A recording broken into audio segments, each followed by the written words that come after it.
Oi, seres humanos, tudo bom com vocês?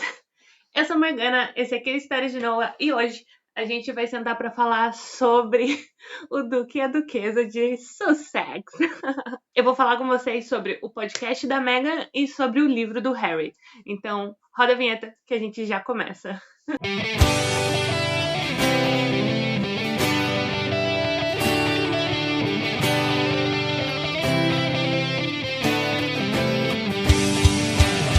Oi, gente! Oi, seres humanos!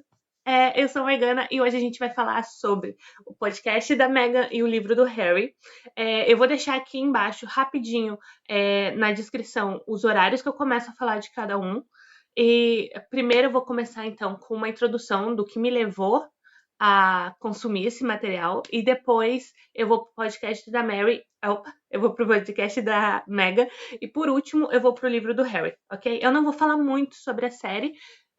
Eu vou fazer alguns comentários, mas não vai ter uma parte específica sobre a série. Mas eu assisti, mas eu acho que como conteúdo mesmo, eu acho que eu tenho mais a acrescentar dos outros dois que me marcaram mais. Tô rendida, a gente pode falar isso? Basicamente assim, eu nunca fui muito de acompanhar a família real. Nunca fui muito de acompanhar, não, nunca fui de acompanhar. O pouco que eu sabia, porque Mamis adora, sempre amou Diana e sempre viu muita coisa sobre reis e rainhas da Inglaterra e tal. Assistiu muita coisa. E aí eu sabia meio por cima. Eu já conhecia a Meghan por causa de Suits. E fiquei super triste quando ela anunciou que ia casar com ele, porque eu fiquei pensando na minha série, né? Pensei, vamos matar a personagem. E era a minha personagem favorita da série.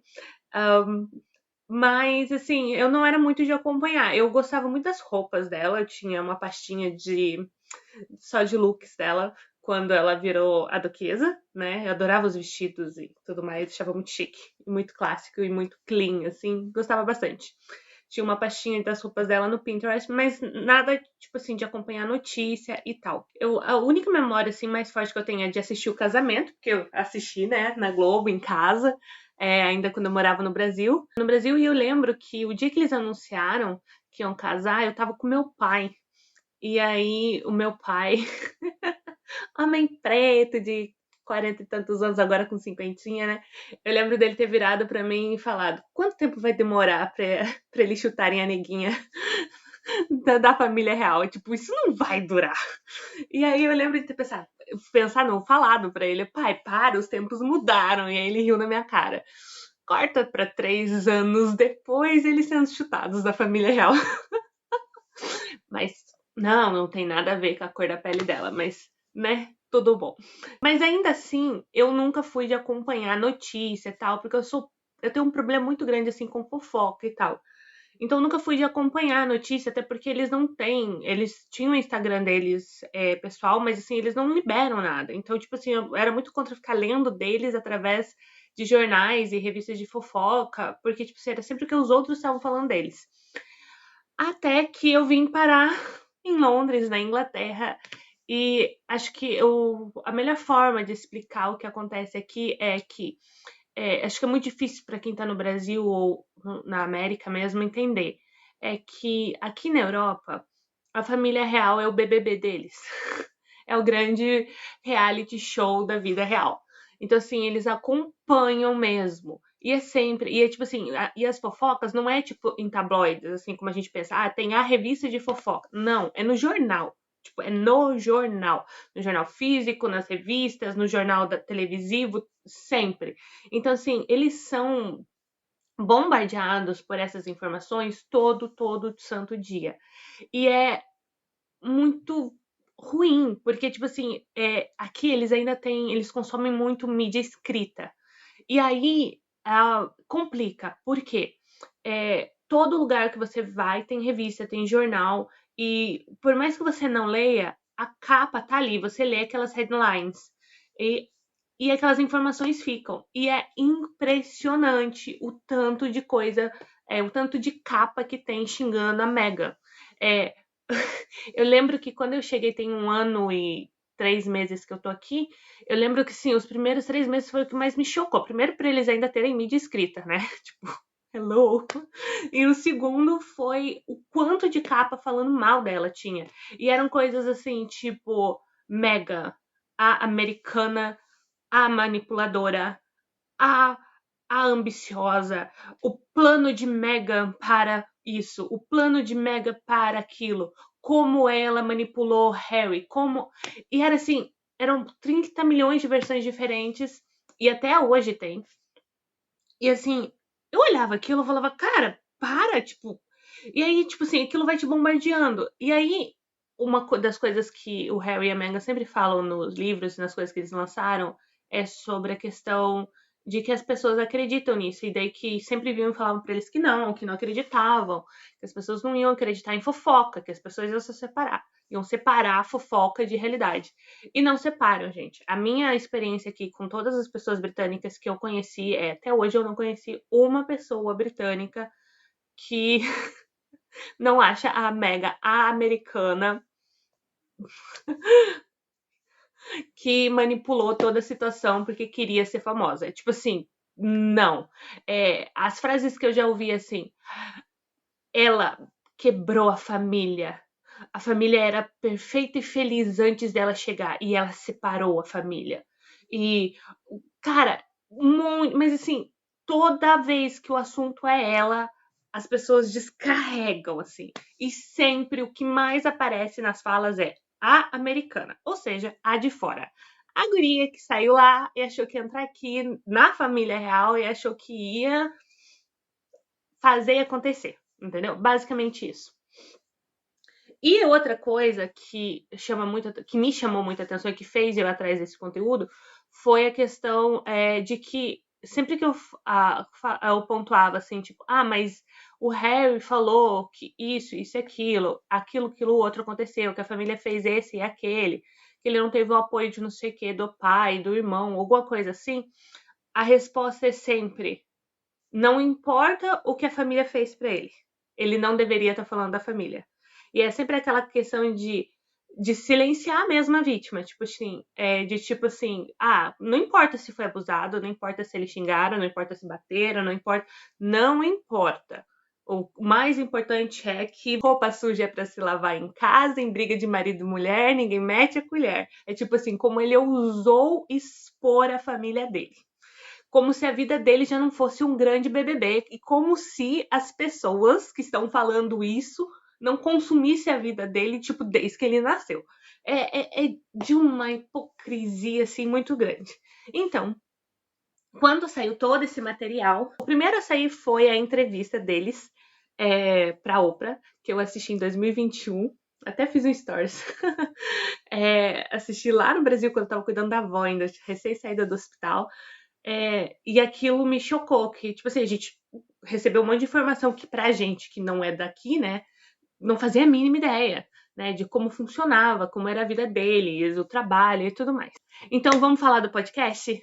O podcast, ele se chama Archetypes, ele é todo em inglês, por isso que eu também ouvi, mas assim, se você não tiver o inglês, complica, não sei se saiu alguma legenda, tradução, alguma coisa assim, mas ele é original do Spotify. E ele é maravilhoso. Então, se você tiver o inglês, ouça.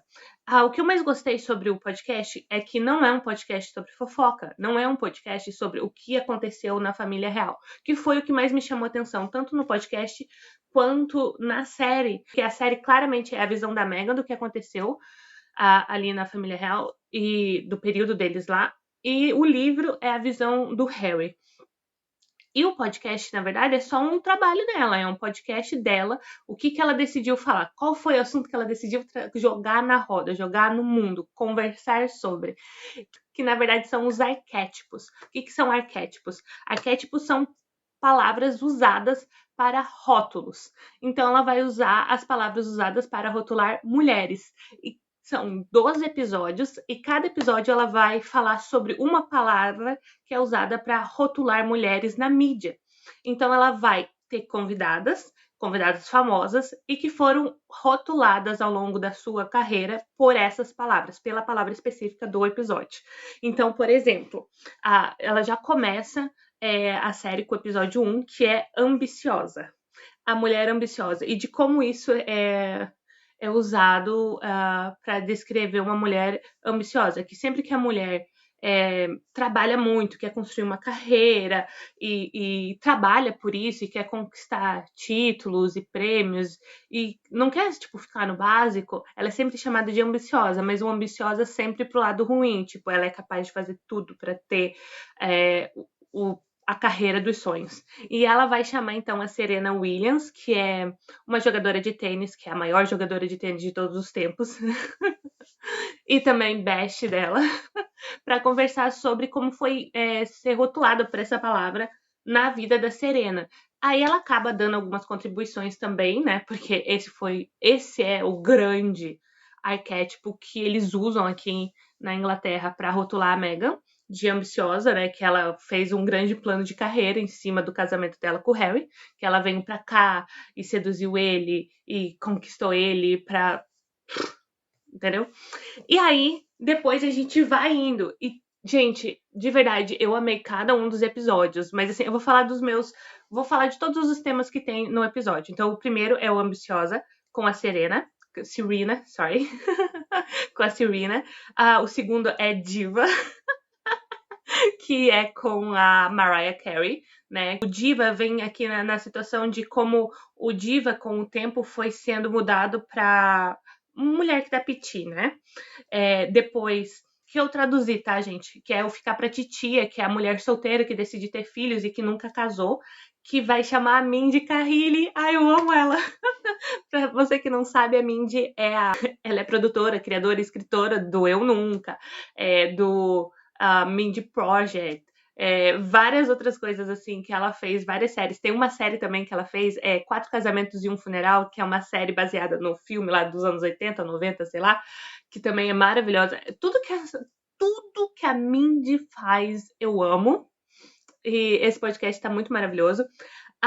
Depois ela vai pro Dragon Lady, que é um estereotipo para as mulheres asiáticas, que é sempre aquele estereotipo da mulher manipuladora, que sempre tá planejando por trás. E só você pensar no filme. Qual que foi a tradução para o português? Asiáticos loucos de rico, ricos de loucos, alguma coisa assim. Na sogra, que tá ali o tempo todo arquitetando todo o plano para fazer com que a noiva do filho dela desista de casar com ele. Depois a gente vai ter Crazy Woman, ou louca, né? Que esse estereotipo de, ela é louca. Não dá ouvidos para ela porque, né? Não pensa, tadinha. Aí depois a gente vai pro Loura Burra, que esse é com a Paris Hilton. E esse é muito massa, porque a Paris vai falar de como ela usou esse estereotipo a favor dela mesma, né? Porque ela vinha de uma família muito rica, muito bem sucedida. E aí como que ela ia criar a marca dela, né? Como que ela ia ganhar dinheiro por ela mesma e não pela família dela. E aí, então, ela vai falar de toda a experiência dela no reality show que aqui no Brasil foi feito pela Tice Pinheiros e pela amiga dela lá, que eu esqueci o nome agora. Mas whatever. Tô ótima de memória. Mas de qualquer jeito, vai falar com a Paris sobre como ela usou esse estereotipo ao favor dela, como ela ganhou muito dinheiro em cima disso.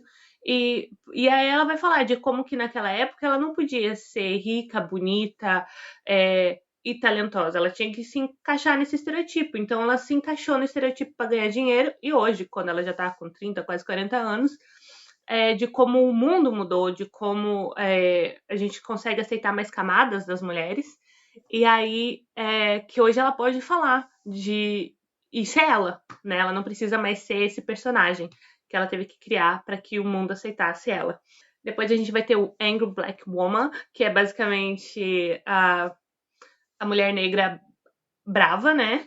E aí a gente vai ter a Issa Rae, que eu amo também, ela é maravilhosa.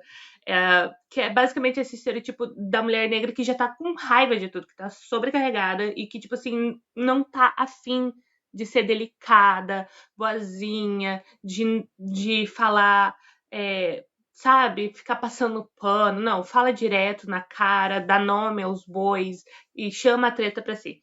E a Ray, ela é maravilhosa pra fazer isso. E esse episódio tá muito legal também. Depois a gente vai ter o episódio falando de boa e mamãe. Depois a gente vai ter o da vadia, né? O estereotipo de vadia. Nem sei se o YouTube vai deixar eu falar essa palavra, mas eu falei várias vezes, então foi. Ou de difícil também, né? Porque é difícil trabalhar com ela. Sabe o que é? É que ela sempre tem razão. Ai, ai, ai. Depois ela vai falar com as mulheres ativistas. Por último não, por penúltimo, ela faz uma conclusão pensando qual seria o ideal, né? De como viver fora desses rótulos. E por último, daí tem um episódio com os homens, que são homens que estão pensando sobre esses estereotipos femininos e que estão usando a voz deles a favor das mulheres e tal. E aí ela chama o Trevor, que é outro favorito meu, tá sempre por aqui também, o Trevor Noah. E é um episódio muito maravilhoso. E eu achei muito estranho dele tá, porque o Trevor é completamente contra a família real, né? Ai, ai, ai. Mas ele aceitou e foi muito polite, muito educadinho. Então, assim, eu acho que se você tiver o inglês, vale muito a pena. Eles vão atrás de origem das palavras, origem do estereotipo, como que esse estereotipo é passado, como esse estereotipo afetou cada uma dessas mulheres, como que elas conseguiram transcender esses estereotipos. E estereotipos ou estereótipos? Estereótipos, né? Desculpa se você estava incomodado com estereotipos. Não sei nem quantas vezes eu falei errado. Ah, mas é maravilhoso. Cada episódio tem cerca de 40 minutinhos. É um daqueles. Os Estados Unidos, ele acaba fazendo muito desses podcasts mais formatos reportagem mesmo, de grandes mídias. Então, por exemplo, chega. Eu não lembro agora no dela se chega a ter propaganda no meio. Mas, assim, eles são geralmente recortes, não é igual o podcast do Brasil, que é tipo aquela conversa, entendeu? São bem editadinhos, assim, os pontos e tal, 40 minutinhos, vamos falar sobre esse assunto, e é isso, entende? Ela senta, conversa com as pessoas, mas aí tem os recortes, tipo assim, os pontos exatos que as pessoas falaram e tudo mais. Acho que saiu em julho ou agosto, eu não lembro agora, mas foi naquela parte ali, porque eu lembro que tava no início, quando a rainha morreu ano passado, e daí ela deu um tempo, acho que de umas 3 semanas ou um mês, sem lançar em respeito, né, à rainha, até porque aqui saía notícia, toda semana que saía um episódio, saía alguma frase do episódio, assim, alguma coisa assim que eles tiravam fora do contexto, completamente fora do contexto, para virar notícia, sempre para falar que ela estava querendo chamar atenção para ela, e geralmente era coisa sobre o que as convidadas tinham falado sobre si mesmas e tal. Então, durante os episódios da morte da rainha, ela parou de lançar para que ela não fosse notícia, né? Agora vamos falar sobre a biografia do Harry. Eu cheguei a mencionar que a série é mais a visão da Meghan e o livro é a visão dele. Assim, claramente dá pra ver porque ela é acostumada a trabalhar com a mídia em vídeo, né? Então dá pra ver que ela trabalhou direto com a produção, que é mais ela que fala, e é mais a história dela ao entrar naquela família, né? E aí, eu fiquei até pensando sobre isso, mas aí quando eu peguei o livro eu entendi, realmente, tipo assim, eles separaram porque aqui o Harry ia poder falar sobre ele. Mas uma coisa que eu já concluí, assim, de primeira quando eu vi a série em 2 dias. No primeiro dia que lançou e depois na segunda semana, a segunda, em outro um dia. Porque tava trabalhando fora de Londres, e aí é 2 horas de trem pra ir, 2 horas pra voltar, cada episódio tinha 1 hora, eu vi no trem. O que eu consegui perceber, então, da série é que eles são extremamente românticos. Extremamente românticos. E que o objetivo deles era mostrar que eles estavam felizes, eles não estavam tristes e que eles se amavam. E aí eu fiquei me perguntando, gente, por quê? E aí eu parei pra... E aí eu parei para ouvir os meus chefes, né? E porque a ideia que eles têm aqui é. Gente, só para vocês entenderem, eu trabalho para 6 famílias diferentes, então não é só uma família que eu tô falando, é tipo assim. é, Atualmente eu trabalho para 6 famílias britânicas diferentes, mas eu já trabalhei para mais. E, tipo assim, todos eles, entendeu? Sempre assim, aquele pé atrás. com o Harry, com a Meghan e com essas falas que eu já falei durante o vídeo. E é sempre isso, tipo assim, essa expectativa para quando eles vão se separar, porque ela vai se divorciar dele. Porque eles realmente esperam, tipo assim, eles desejam que tenha a separação. E é por isso que eu falo para vocês que é um grande BBB, porque eles não conseguem entender aqui como é que ela não conhecia a família real. Na cabeça deles, não existe alguém que não saiba quem é a família real. Porque, como é o grande BBB deles, e não é só aqui de Londres, não é só aqui na Inglaterra, é na Europa toda. Tipo, a Monique, por exemplo, tá na Alemanha, e morava na Áustria antes, e até lá eles conhecem detalhes, porque eles não têm, assim, grandes famosos. Eles têm o pessoal da TV, mas todo mundo aqui é muito privado, a maioria deles não tem Instagram, então, tipo assim, eles não têm essa cultura de seguir gente. Tipo, no Brasil a gente tem o pessoal do BBB, a gente tem o pessoal da Globo, a gente tem o pessoal do YouTube, a gente tem o pessoal do Instagram, aí a gente tem o pessoal dos Estados Unidos, aí a gente tem os cantores, aí a gente tem os atores, aí a gente tem Hollywood, entendeu? Então, tipo assim, a gente tem muita gente pra focar o nosso foco, pra seguir, e famoso e influencer de tudo que é tipo, tudo que é gênero, para cada um que gosta. E aqui eles não têm muito disso. É extremamente pouquíssimos assim, e para eles assim é ridículo falar, mas para eles uma pessoa que tem 100 mil seguidores já é tipo muita coisa, entendeu? Muita coisa. Então eles não conseguem entender, por exemplo, como que a Meghan podia não conhecer a família real, tipo assim, não saber quem é cada pessoa da família real, saber quem são os avós, saber quem são os tios, saber como a família real funciona, porque para eles consomem muito disso aqui, mesmo sem querer. É igual o BBB no início do ano, entendeu?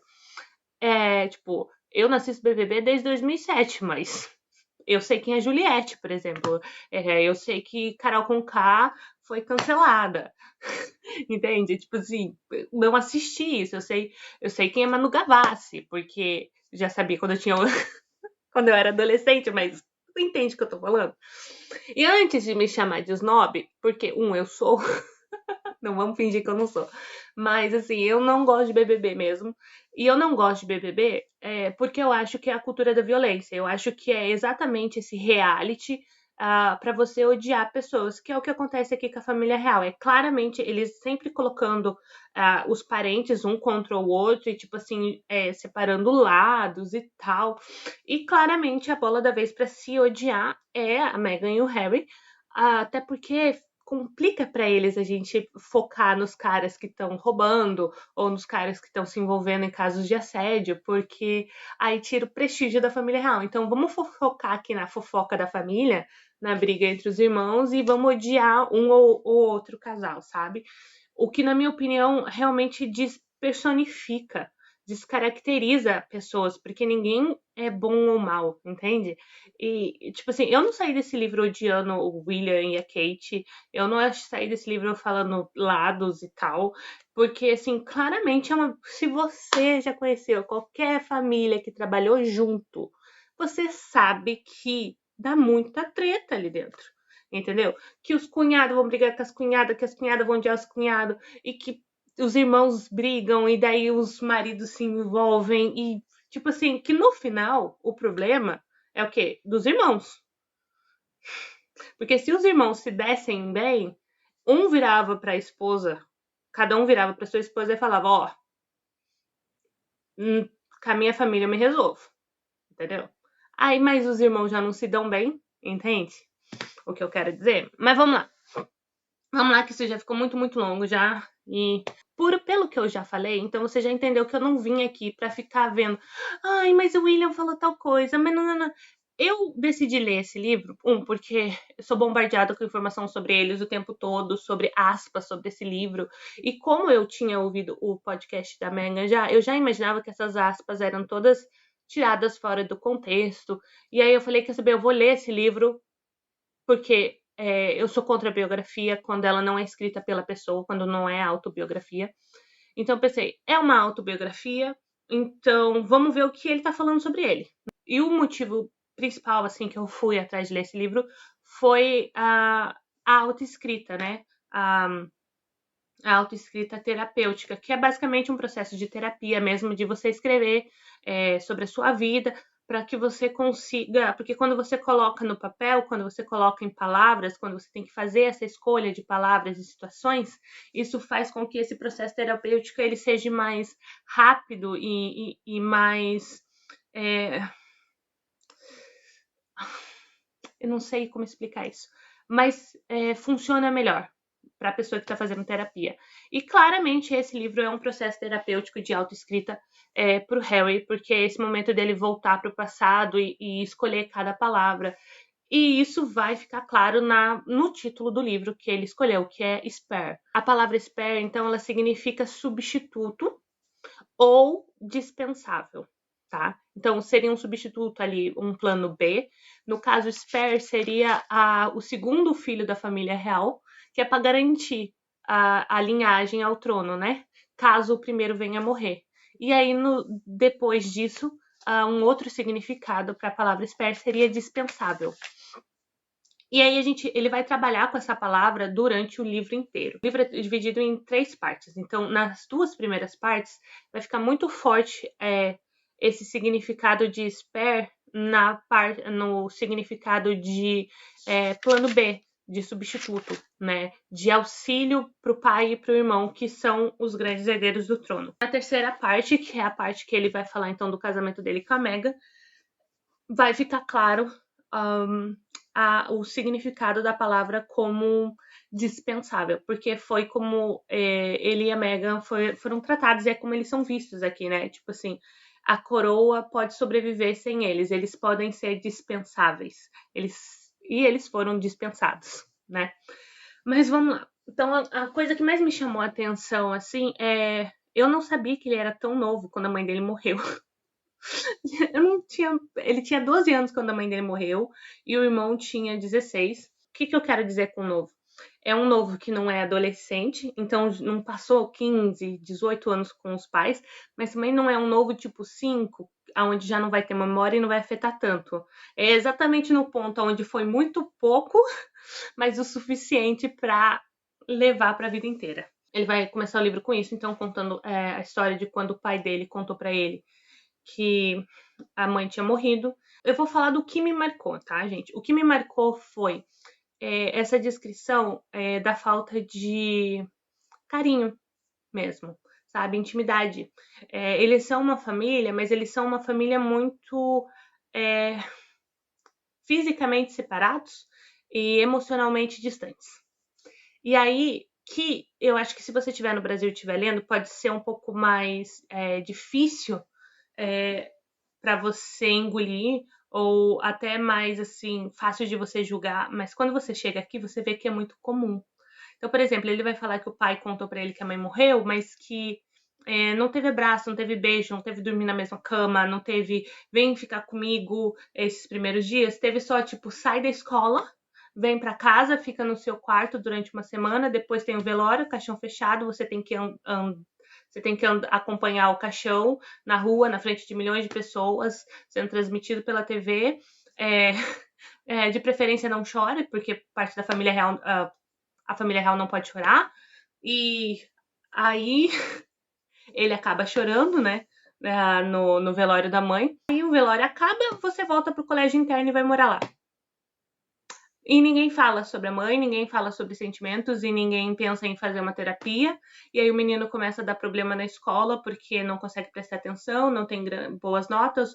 Os professores dão uma relevada no primeiro ano, mas depois ele começa a ser conhecido como o irmão burro, porque não dá conta. E isso vai virar notícia e tal. E ninguém para pensar que talvez seja porque a mãe dele morreu. E ninguém para conversar com ele. E isso, sim, foi muito pesado para mim.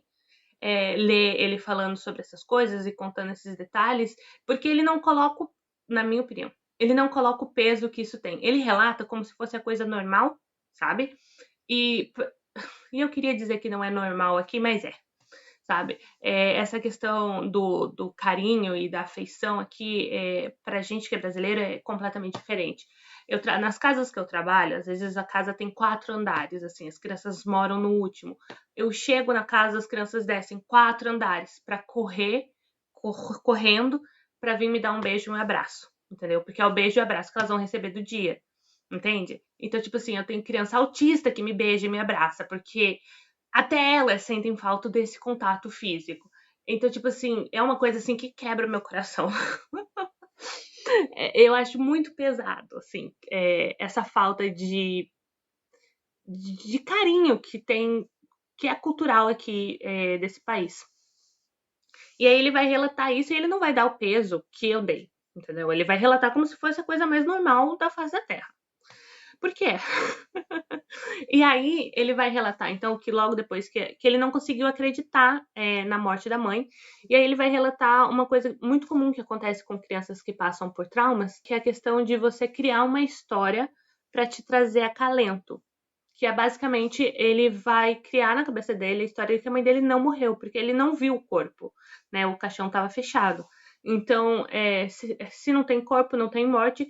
E ele vai falar que a coisa que a mãe dele mais falava para eles é que ela queria desaparecer para fugir da imprensa. Então, ele vai criar na cabeça dele que a mãe dele não morreu, que a mãe dele desapareceu, fingiu a própria morte para poder desaparecer.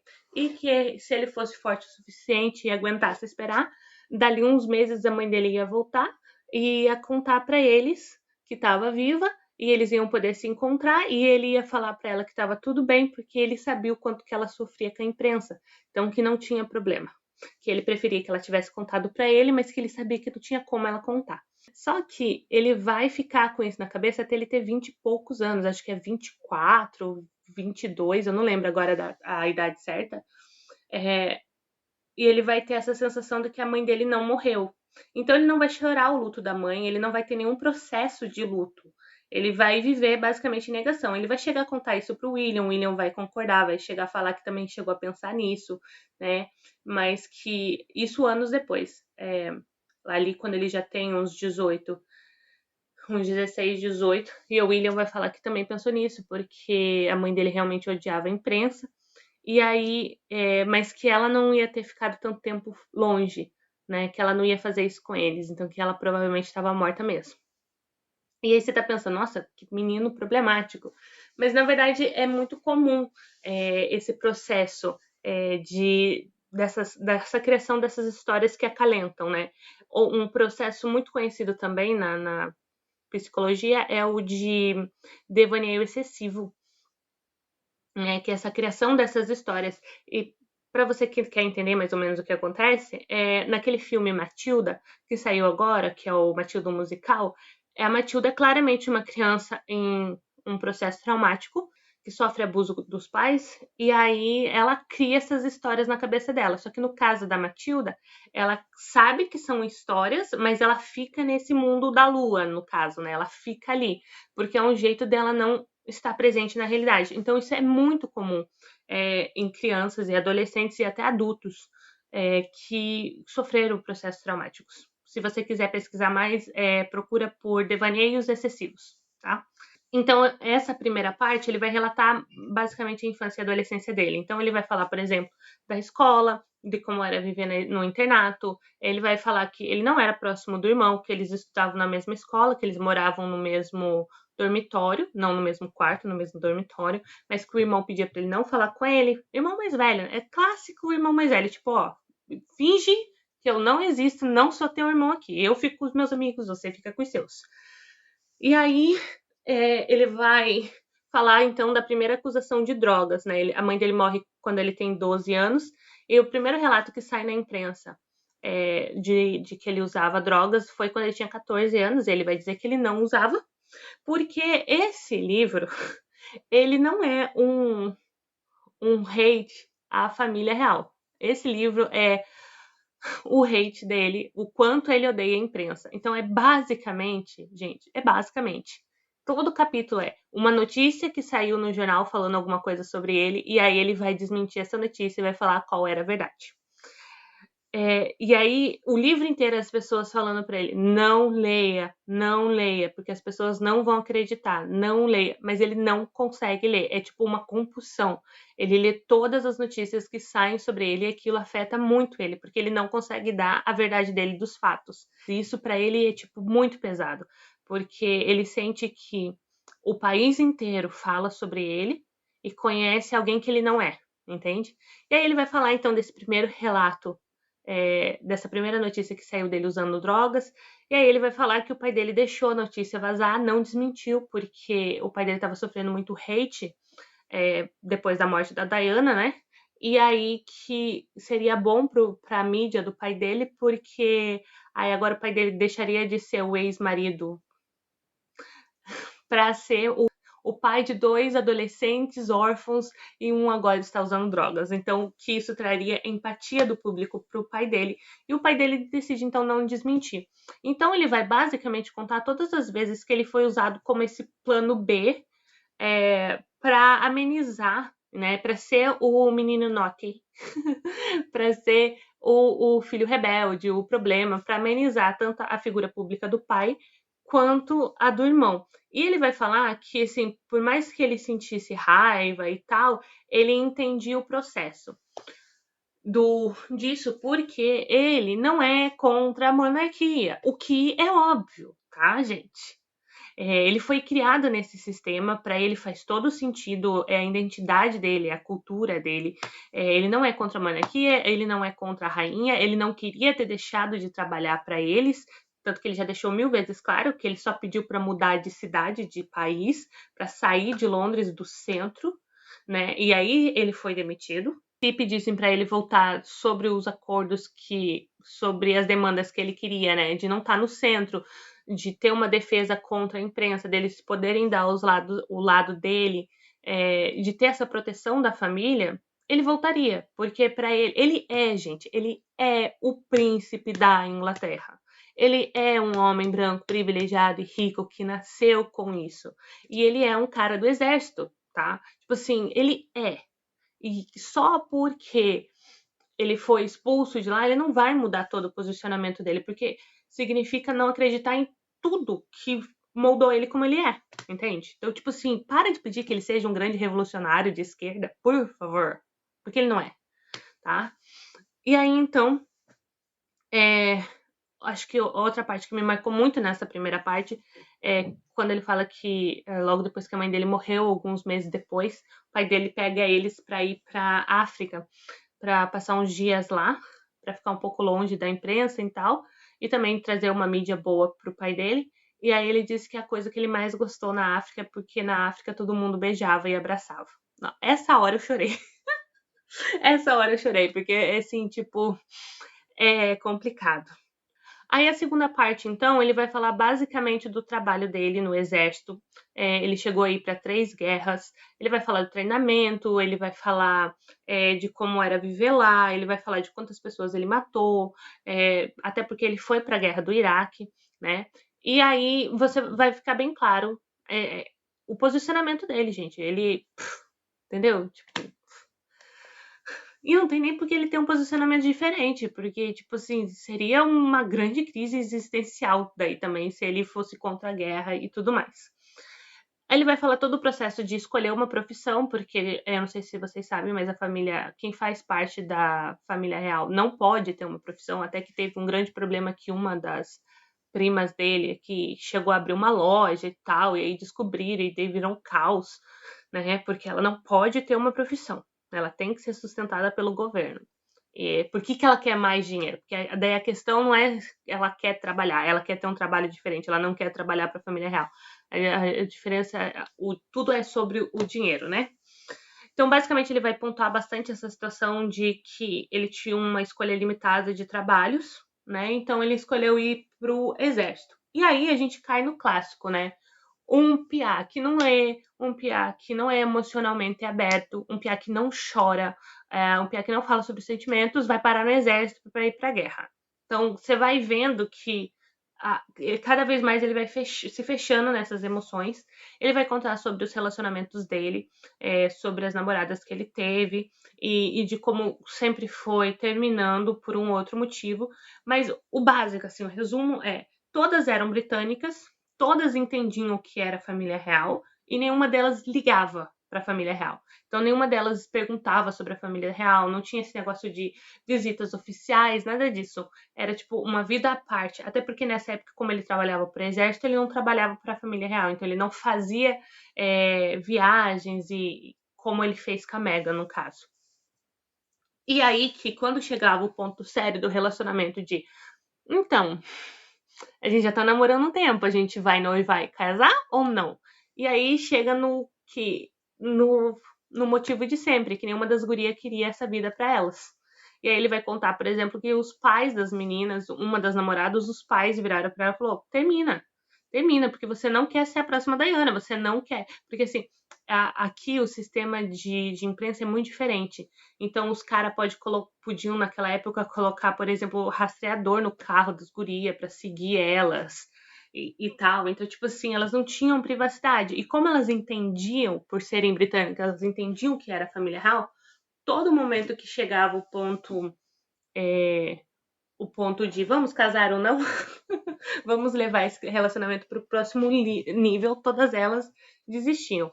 Mas aí eu também acho que é porque eles eram muito novos, 20 e poucos anos, não queriam compromissos também e pensavam que podia conseguir coisa melhor. E depois, quando ele vai para as guerras, aí esses relacionamentos ficam à distância, né? E tem sempre a chance dele morrer lá e tudo mais. Então, esses relacionamentos eles não vão progredir. E aí, então, quando ele já tá ali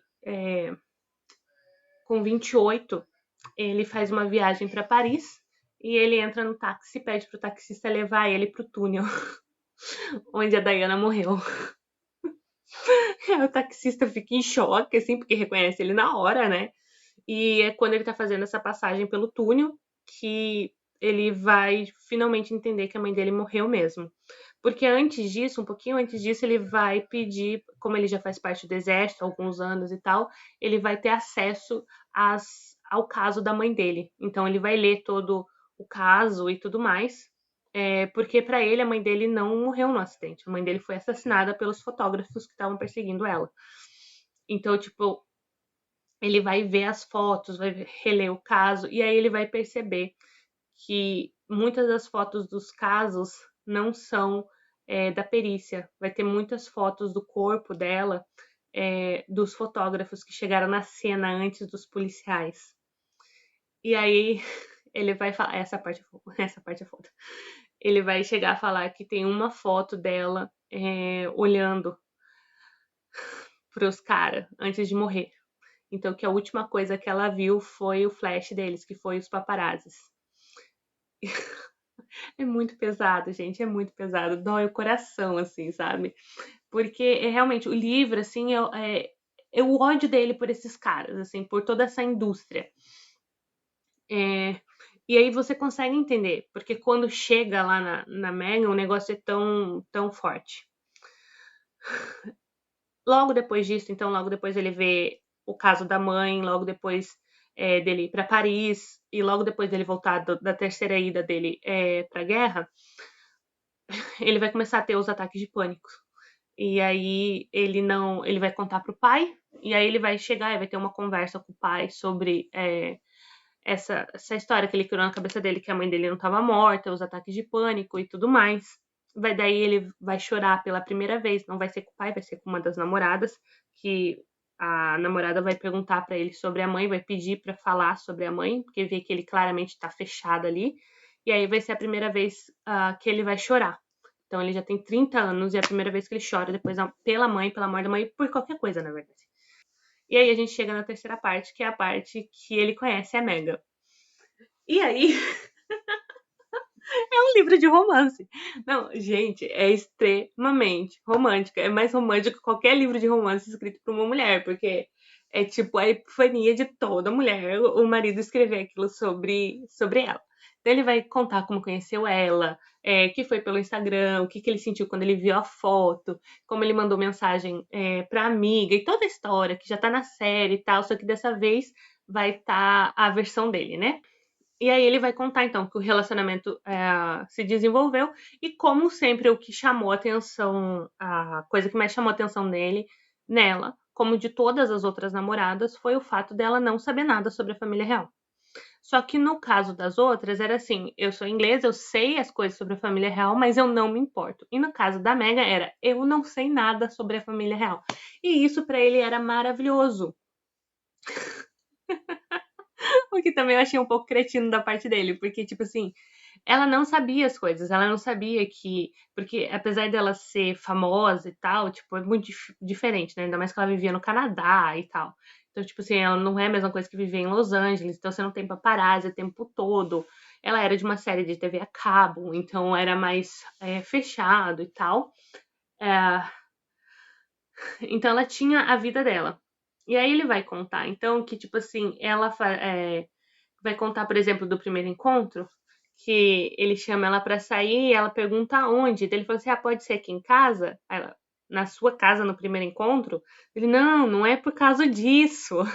Então ela, não, a gente vai pra um restaurante. Ele, não. Aí ele vira, em vez de falar pra ela, não, eu não posso ir no restaurante. Aí ele não fala. Aí ele, por quê? Ela não faz a mínima ideia que ele é literalmente seguido todos os dias. E aí ela fala, não, vai ser no restaurante, eu não vou na sua casa no primeiro encontro. E aí, então, ele vai ter vários desses relatos, assim, de coisas quando ele percebe que ela não sabe e ele decide não contar pra ela, porque ele tem medo de dela sair correndo. Quando descobrir que a vida dela nunca mais vai ser a mesma. E aí, então, é, ele vai contar de quando a imprensa descobre, e aí nenhum dos dois fala nada, tipo assim, não confirma nem desconfirma, e aí vão ser os primeiros episódios racistas, né? Das primeiras notícias, falando que ela veio de gueto, falando todas aquelas coisas que já apareceu na série, né? E que vai estar no livro, daí ele vai falar de cada reportagem. E aí que o pronunciamento da família real era não falar nada. E aí ele decidiu não falar nada, porque se ele falasse, se ele se pronunciasse, ia confirmar que eles estavam juntos, e ele não queria confirmar para ver se eles conseguiam mais um tempo de privacidade. Até que ele lê uns dias depois, uns 2, 3 dias depois, isso tá rolando na imprensa, um monte de artigo bem racista, e aí sai um artigo de uma jornalista falando sobre o histórico de racismo na Inglaterra, de como os ingleses nunca reconheceram nada do que eles fizeram, né? Não só em torno da escravidão no mundo, mas de todo o racismo que eles geraram em todas as colônias deles, inclusive aqui, porque aqui é bem basicamente igual Curitiba, assim, racismo existe? Capaz, eu nunca, né? E aí, basicamente, ele vai ler esse artigo, e uma das coisas que ele vai deixar bem claro é que a Meg é extremamente estudada e politizada e educada, e ele não. Que ele não lê, que ele não é uma pessoa cultural, né? E aí ele vai estar lendo esse artigo que vai fazer esse apanhado da história da Inglaterra, e aí no final vai estar lá que o pior é que ele nem se pronunciou, né?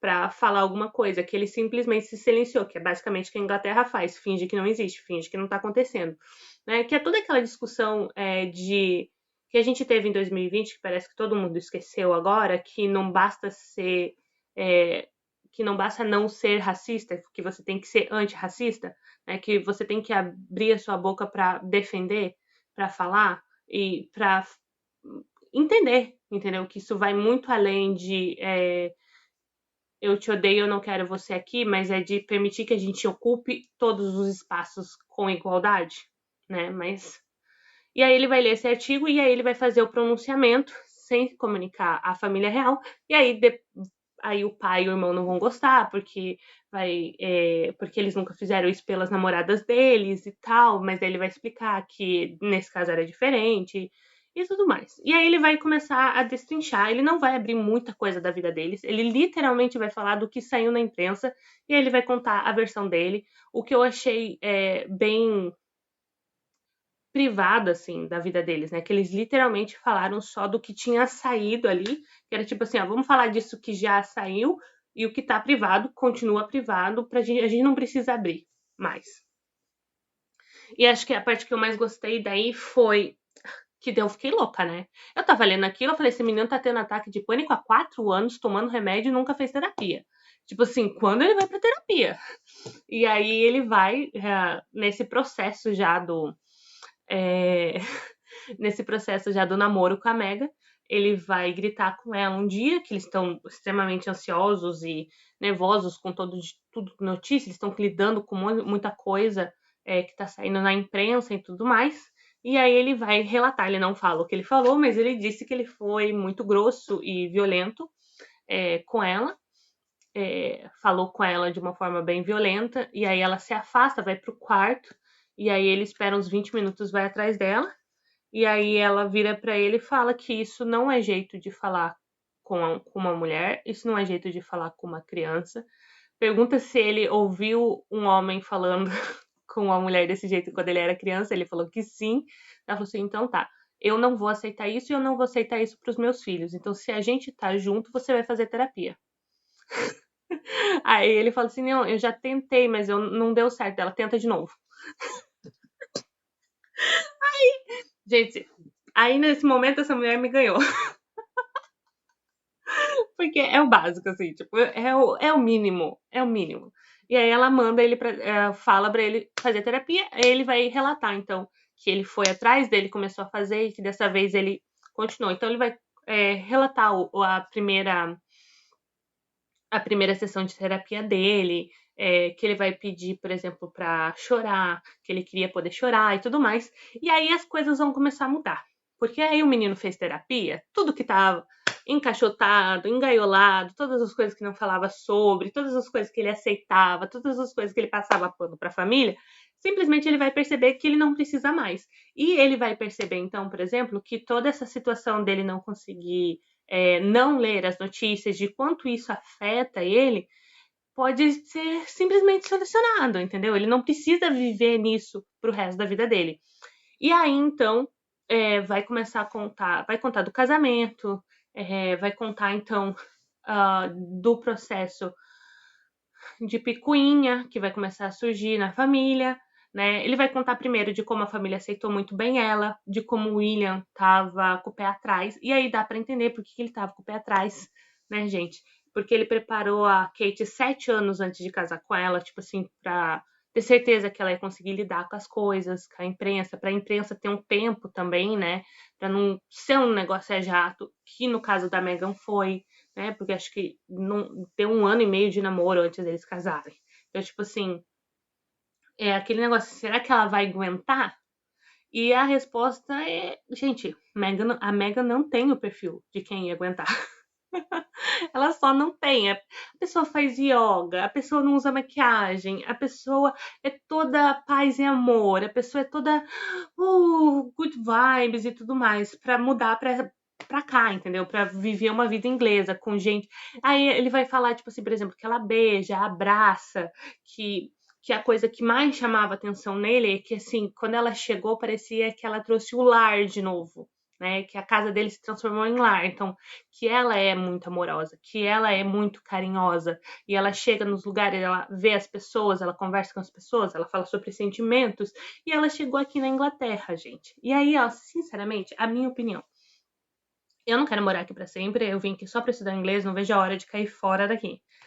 Porque é muito legal, mas assim, a cultura é muito diferente. E eu sou curitibana, entendeu? E a gente já é mais fechado, mas é uma cultura muito diferente.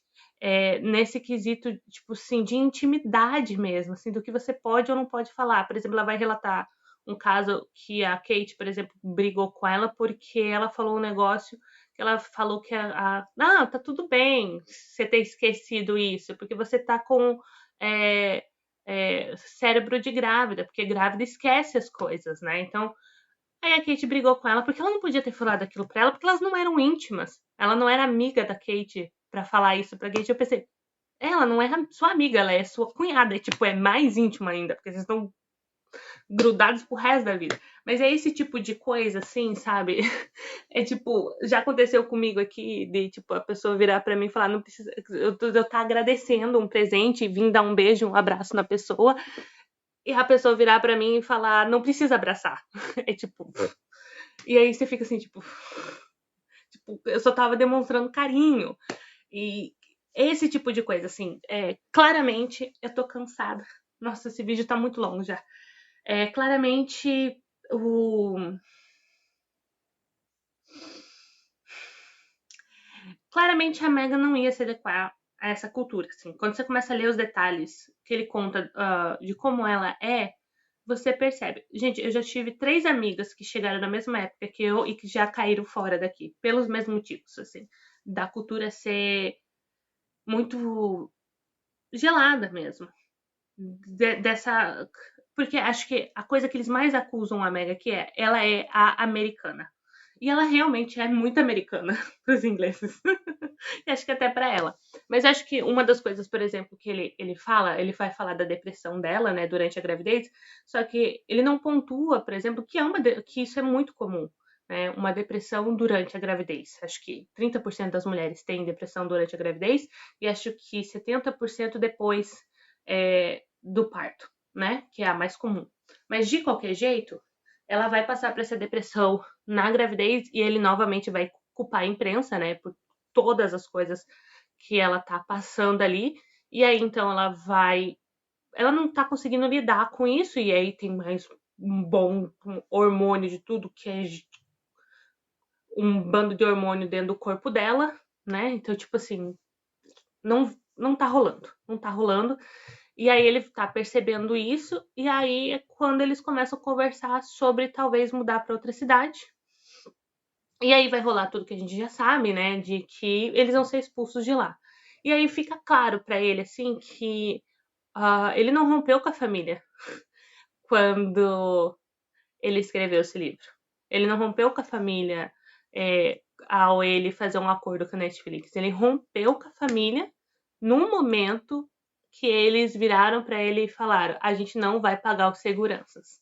Porque o que acontece? Ele vai relatar todas as vezes, ele vai relatar várias vezes que ele foi perseguido pelos fotógrafos, todas as vezes ele vai relatar, por exemplo, que ele tem os seguranças desde sempre. Ele vai contar como era, onde os seguranças ficavam na escola, onde os seguranças ficavam na casa dele, como que funcionava. Então, tipo assim, no carro dele sempre tinha segurança com ele. Então, tipo assim, para ele era inadmissível ficar, para ele é inadmissível ficar sem segurança.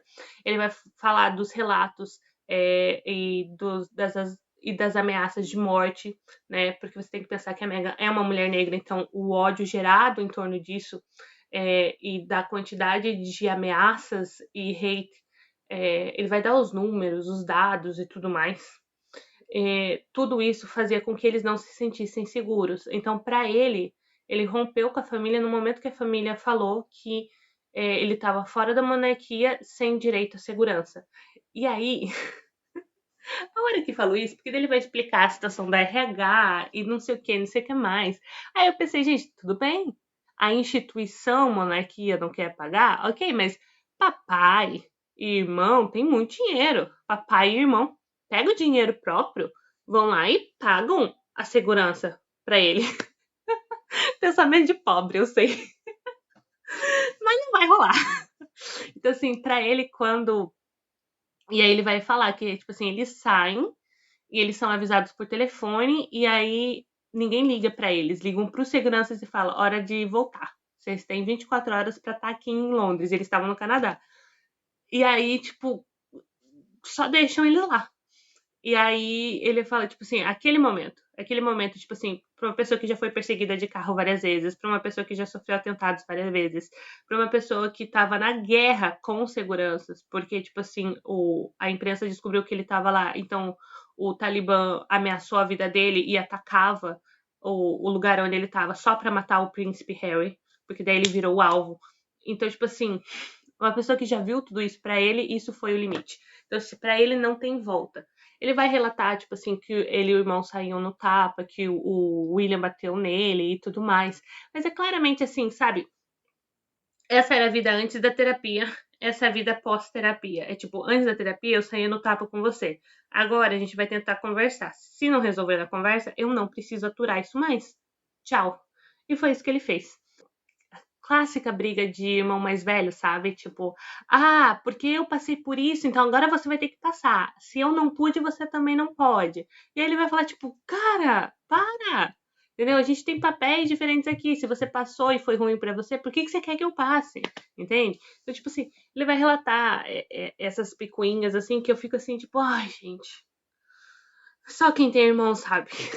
No final, então, ele vai finalizar o livro contando, né, da mudança deles para o Canadá e tudo mais, dos acordos, de como o plano A dele foi, tipo, fechar os acordos com a Netflix e com as editoras para que ele tenha o dinheiro para pagar a segurança, né, que são 6 milhões por ano de segurança para ele e para a família dele. E aí ele vai finalizar o livro então com um poema que a Megan escreveu para ele depois do parto da segunda filha, né, que ele tava, o parto foi, agora eu não lembro se foi em casa ou no hospital e tal, mas que ele participou do parto e dele vai relatar que esse segundo parto foi muito mais tranquilo, que o outro eles estavam na boca do furacão e agora eles já estavam nessa nova vida de paz, alegria, tranquilidade, nananana, então que foi muito melhor para eles.